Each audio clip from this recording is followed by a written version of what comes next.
سلامونه ملګرو، زه ورور اغا او تاسو ته د یوې نوې کیسې سره راغلی یم.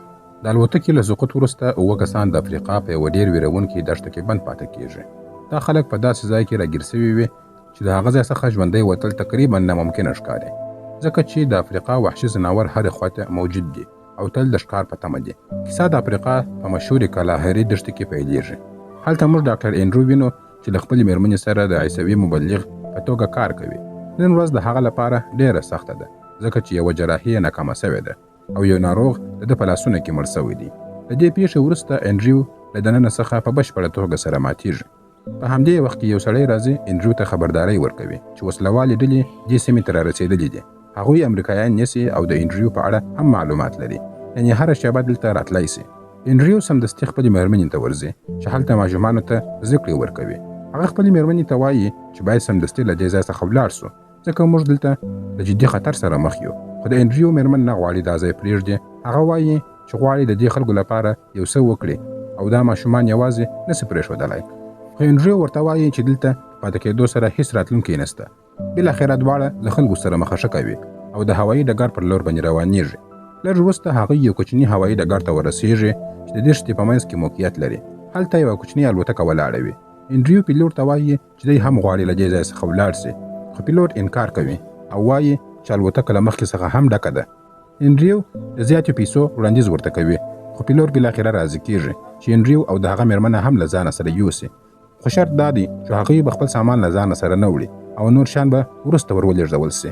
انډریو مجبوراً دا شرط مني. الوتکه لا د الوتلو اجازه نه لري، نو پیلوټ د سیمې چارواکو ته رشوت ورکوي او بالاخره د الوتلو اجازه ترلاسه کوي. په دې الوتکه کې ټول ټال 7 کسان دي چې پکښې کې د انډریو ملګري هم شامل دي چې غواړي هغه بل هوایي ډګر ته ورسوي. د ټولو پلان دا وي چې له هغه ځای څخه خپل هیوادونو ته ولاړ سي. خو کله چې الوتکه د دښتې له پاس څخه تېرېږي، ناڅاپه دننه عجیبه غږونه اورېدل کېږي. ټول خلک وېرېږي. پیلوټ هغوی ته ډاډ ورکوي او وایي د ویرې هېڅ اړتیا نشته، دا د هغه ورځنی کار دی. خو په بله شېبه کې د الوتکې انجن اور اخلي او الوتکه په تیزۍ سره ښکته راپرېوځي. لږ وروسته الوتکه سقوط کوي. په دې پیښه کې یوه ښځه مړه کېږي او د هغې خاوند د دې صدمې سره په بشپړ ډول سره ماتېږي. همدارنګه د انډریو د مېرمنې پښه په سخت ډول سره زخمي کېږي او په یوه ځای کې بنده پاتې کېږي. پیلوټ ټولو ته وایي چې دا سیمه ډېره خطرناکه ده. د نړۍ تر ټولو خطرناک ځناور دلته ژوند کوي. موږ نه پوهېږو چې هغوی اوس چیرته دي، خو هغوی حتما پوهېږي چې موږ دلته یو. پیلوټ خبرداری ورکوي چې کله شپه سي دا ځناور د ښکار لپاره راوځي او پر موږ برید کولی سي. نو موږ باید تر شپه کېدو مخکې له دې ځای څخه ژر تر ژره ووځو. نږدې یو کلی شته، که هلته ورسېږو ښایي خپل ژوند وژغورو.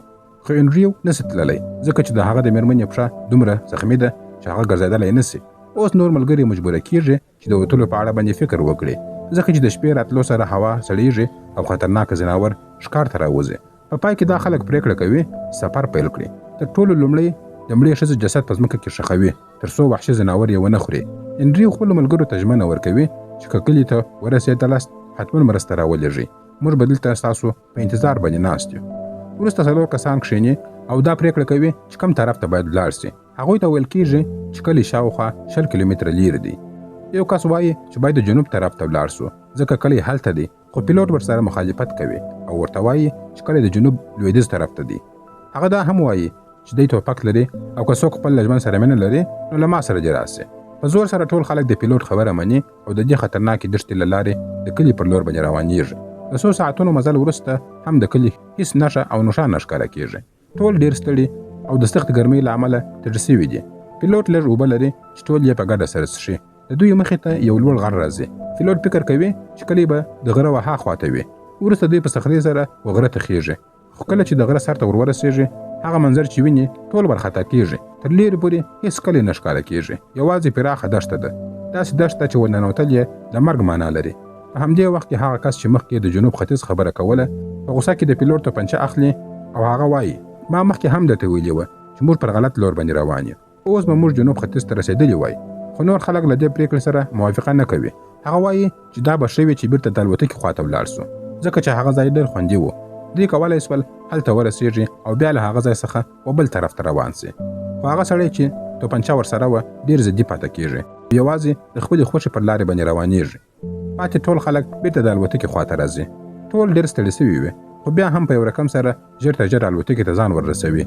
خو کله چې هلته ورسېږي نه انډریو وي او نه هم ښځه.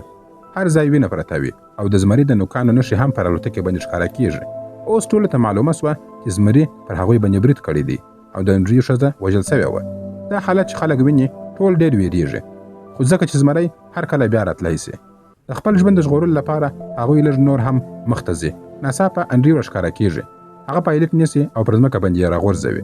ډېر په غوسه سره ورته وایي نن موږ دلته ستا له امله بند پاته سوي یو. انډریو پر پایلټ باندې تور لګوي چې ته د حرص او پیسو له امله لوند سوی وې. تا الوتکه تر حد زیاته ډکه کړې وه یوازې د پیسو لپاره. حتی خپل شخصي سامان دې هم ورچولی و. د همدې له امله الوتکه راولوېدله. هغه وایي چې زما ښځه زخمي سوې وه او بیا زمري هغه ووژله. یوازې ته د هغې د مرګ مسؤل یې. انډریو غواړي پایلټ ووژني، خو په همدې وخت کې یو بل سړی د فلیر ټوپک ډز کوي او انډریو ته اشاره کوي چې شاته ولاړ سي. په هماغه شېبه کې ټول خلک په حقیقت باندې پوهېږي. دا چې پایلټ د قیمتي وحشي حیواناتو ښکرونه او د بدن برخې په الوتکه کې وړلې، هغه په اصل کې قاچاقبر و او دا شیان ډېر قیمتي و. انډریو چې د خپلې ښځې له مرګه په بشپړ ډول سره مات سوی و، د هغې د بدن پاتې برخې یې ښخ کړلې او په ډېر افسوس سره یې وویل کیدای سي ما باید لا ډېر کوښښ کړی وای. دا بل سړي ورته وویل هیڅ انسان د زمري غوندې وحشي حیوان پر وړاندې ځان نسي ټینګولی. دا د تقدیر لوبه وه، ته باید ځان ملامت نه کړې. اوس لمر ورو ورو پر لوېدو دی او کله چې تیاره خپرېږي وحشي حیوانات له خپلو ځایونو څخه راوځي. له لیرې څخه د زمري غږ اورېدل کېږي. پایلټ وایي یوازې 3 کسان خپل ژوند ژغورلی سي، ځکه چې د الوتکې د شا برخه لا هم خوندي ده، خو تر 3 زیات کسان هلته نسي ځایېدلی. ټول 4 کسان وي. بالاخره پرېکړه کېږي چې پچه واچول سي. که چا وبایلله هغه به شپه د الوتکې څخه د باندې تېروي. یو ځوان هلک دا لوبه وبایلله. پاتې خلک ورته وایي چې ټوله شپه به ویښ پاته کېږي، اور به بل ساتي او تر سهاره به همدلته ناست یې. ورته وایي تر څو اور بل وي هېڅ وحشي حیوان پر تا باندې برید نسي کولی. له دې وروسته انډریو پایلټ او بل سړی د کابین دننه ننوځي. ساعتونه تېرېږي. وروسته پایلټ د باندې راوځي او ویني چې اور نږدې مړ سوی وای او هلک هم ویده دی. هغه ژر هلک راویښوي او په سختۍ سره ورته وایي چې اور مه پرېږده چې مړ سي، ځکه که اور مړ سو زمری یا بل وحشي حیوان راځي او تا به ووژني. هغوی پوهېږي چې حیوانات ټول شاوخوا دي او زموږ له موجودیت څخه خبر دي. هلک بیرته راویښېږي او اور تیزوي. پایلټ بیرته کابین ته ننوځي. بل لور ته هغه ملګري ښودل کېږي چې یوازې د کلي پر لور باندې روان دي. توپنچه ورسره وي خو هره خواته تیاره ده. د زمریانو غږونه اوري. له ویرې څخه په تیاره کې ډز کوي خو هېڅ ګټه نه ورته کوي. انډریو او نور کسان چې هغه وخت په کابین کې وي د ډزو غږونه اوري. هغوی پوه سول چې د هغوی ملګري د زمریانو له خوا څخه وژل سوی دي. په همدې وخت کې هغه هلک چې د باندې اور بلوي بیا ویده سوی و او اور مړ سوی دی. اوس د صحرا زمریان د الوتکې شاوخوا راټولیږي او اوازونه یې اورېدل کېږي. انډریو غواړي د باندې ولاړ سي تر څو هلک راویښ کړي، نو د کابین دروازه خلاصوي. هماغه شېبه یو زمری هڅه کوي چې دننه کابین ته راسي. په ډېره سختۍ سره د خلک دروازه بندوي، خو بیا پوه سول چې د کابین دننه یو مار هم سته. مار د انډریو ملګري خوړلی و. هغه سړی سخت ټپي کېږي. انډریو چې په مسلکي ډول سره ډاکټر و ژر د هغه پښه کلکه تړي او د مار د چیچلو ځای پرې کوي تر څو وینه له زهرو سره یو ځای د باندې راوځي او زهر په بدن کې خپاره نه سي. په همدې ډول هغوی ټوله شپه په کابین کې تېروي. بیا سهار کېږي او ټوله د باندې راوځي. انډریو په بشپړ ډول سره مات سوی و. ډېر زیات ستړی سوی و. خپله ښځه یې له لاسه ورکړې وي او د خپلو ملګرو مرګونه یې په خپلو سترګو سره لیدلي وي. له همدې امله هغه نور نه غواړي هېڅ ځای ته ولاړ سي. پایلټ ورته وایي چې باید کلي ته ولاړ سو. اوس سمه لاره راته معلومه ده، خو انډریو په ښکاره سره انکار کوي او ورته وایي زه نور یو قدم هم نه اخلم. هغه ورته یادونه کوي چې هغه کس په شپه کې د باندې و زمریانو وژلی دي. اوس یوازې 3 کسان ژوندي پاتې دي او د شپې زمریان بیا د ښکار لپاره راځي. انډریو وایي تاسو دواړه ولاړ سئ، زه به همدلته پاتې سم. له دې وروسته پایلټ او د انډریو زخمي ملګري مخته روانېږي. د همدې لپاره هغه ډېر ورو ورو روان وي. بیا دوی دواړه مخته یو موټر ویني. دوی ډېر خوشحاله کېږي چې موټر راغلی. یوه شېبه وروسته موټر رارسېږي. د موټر څخه چې کوم خلک راښکته کېږي هغه هماغه وسلوال دي چې له چا څخه انډریو او د هغه مېرمن او نورو امریکایانو تېښته کوله.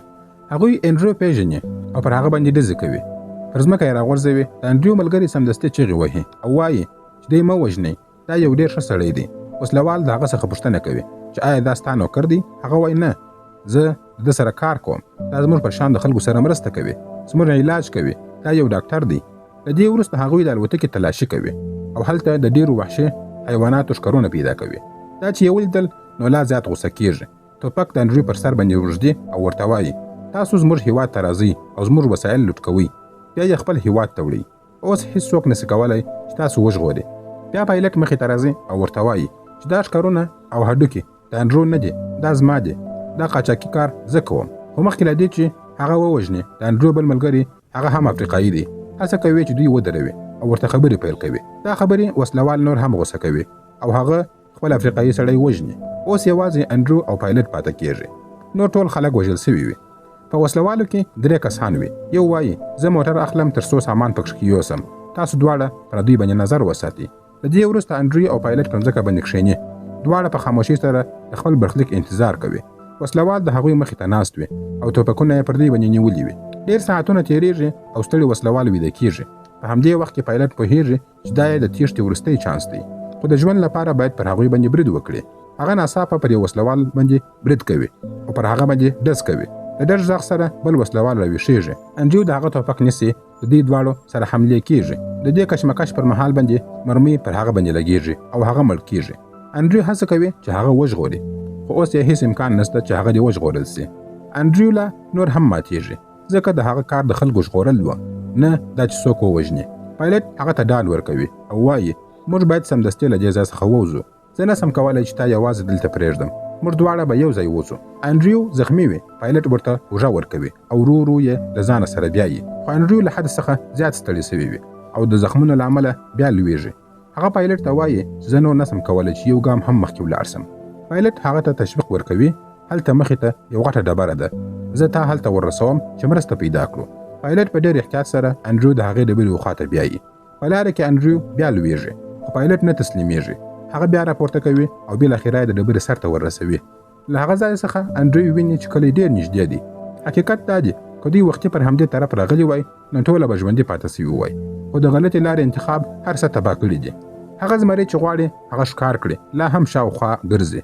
هغه د انډرو د وینې بوی احساسوي خو لیدلی یې نسي. پایلټ پوهېږي چې تر څو زمري خپل ښکار نه وي کړی د دې سیمې څخه نه وځي، نو هغه پرېکړه کوي چې یو لوی قرباني ورکړي.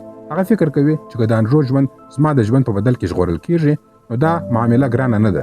انډرو یو ښه انسان دی، یو ډاکټر دی، د انسانیت لپاره ګټه لري. پایلټ دا هم احساسوي چې انډرو یوازې د ده له امله په دې ستونزه کې راګیر شوی دی. هغه د انډرو وینه پر خپل بدن باندې وهي او وایي زه د زمریانو پام ځان ته را اړوم، ته له دې ځای څخه کلي ته ولاړ شه. پایلټ هغه ځای ته منډې وهي چې زمریان همالته وي. زمریان پر هغه باندې حمله کوي او پایلټ خپل ژوند قرباني کوي. اوس انډرو یوازې پاتې کېږي او ورو ورو د کلي پر لور باندې روانېږي، خو د ډېر ستړیا له امله یو څه وروسته پر مځکه باندې ولېږي. همدا وخت لیوان هیګان راځي چې هغه ښکار کړي. انډرو په ډېر زور سره راولاړېږي او د هغوی د ویرولو لپاره منډه وهي، خو هغه لیوان د شاتګ پر ځای باندې لا ورنږدې کېږي. په همدې وخت کې له اسمانه څخه یو برېښنا پر مځکه باندې رالوېږي او هغه لیوان له هغه ځای څخه تښتي. انډرو پر مځکه باندې لوېږي او سخت باران شروع کېږي. هغه داسې احساس کوي لکه د هغه مېرمن چې د هغه د اخیستلو لپاره راغلې وي. هغه د خپلې مېرمنې انځور ته ګوري او بېهوشه کېږي. یو څه وروسته چې باران درېږي 2 کلیوال هلته رارسېږي. هغوی انډرو راپورته کوي او له ځانه سره یې کلي ته بیایي. په دې ډول سره د انډرو ژوند ژغورل کېږي، خو د دې ویرونکي سفر نور ټول خلک وژل سوي وي. په همدې سره فلم همدلته پای ته رسېږي. که مو ویډیو خوښه سوې وي ویډیو لایک او شیر کړئ. زموږ یوټیوب چینل هم سبسکرایب کړئ. تر بلې ویډیو پورې مو الله عمل شه. مننه.